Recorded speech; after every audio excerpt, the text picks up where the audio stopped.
بسم اللہ الرحمن الرحیم۔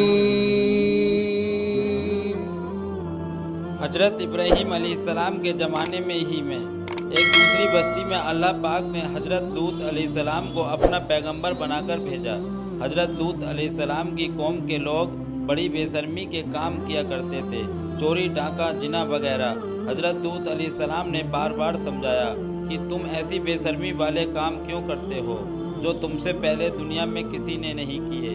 تم عورتوں کو چھوڑ کر لڑکوں سے بے شرمی کے کام کرتے ہو۔ ان کی قوم کو اور کوئی جواب نہیں آیا تو کہنے لگے کہ لوط اور اس کے گھر والوں کو اپنے گاؤں سے نکال دو، یہ بہت پاک بندے ہیں۔ حضرت لوط علیہ السلام نے پھر سمجھایا کہ دیکھو، جو کچھ میں کہتا ہوں تمہاری ہی بھلائی کے لیے کہتا ہوں۔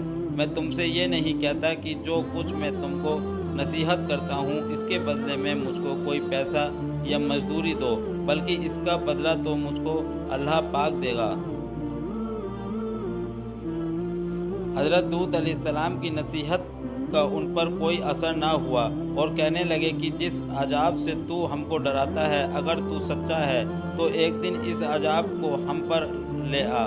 پھر کیا ہوا؟ آخر اللہ کا غضب جوش میں آ گیا۔ اللہ تعالیٰ نے فرشتوں کو خوبصورت لڑکوں کی شکل میں حضرت لوط علیہ السلام کے مکان پر بھیجا۔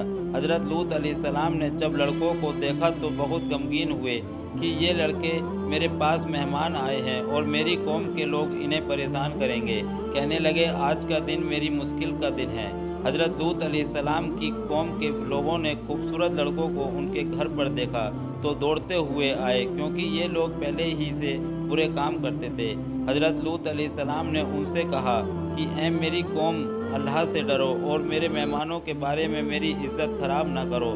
تم میری لڑکیوں سے شادی کر لو، کیا تم میں کوئی بھلا مانس نہیں ہے؟ وہ بولے کہ تم کو معلوم ہے کہ تمہاری بیٹیوں کی ہم کو کوئی ضرورت نہیں ہے۔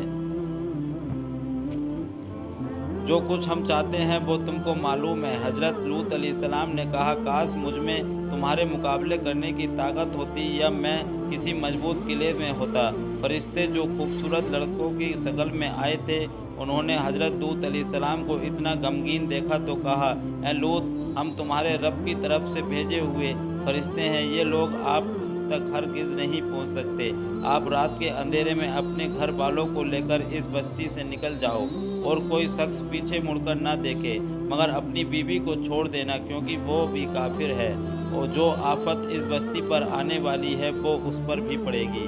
اس بستی پر صبح کے قریب اللہ تعالیٰ کا عذاب آئے گا۔ حضرت لوط علیہ السلام کے حکم کے مطابق اپنی بیوی کو چھوڑ کر باقی گھر والوں کو لے کر رات کو اس بستی سے نکلنے صبح کو قریب اللہ تعالیٰ کا عذاب آیا اور اس بستی پر پتھر اور کنکڑوں کی بارش شروع ہو گئی۔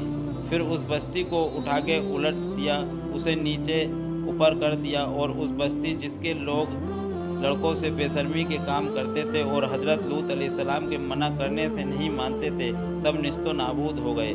دوستو، امید ہے یہ واقعہ آپ کو پسند آیا ہوگا۔ ایسے ہی اور واقعے سننے کے لیے اس چینل کو سبسکرائب کریں، ویڈیو کو لائک کریں اور شیئر کریں۔ اللہ حافظ۔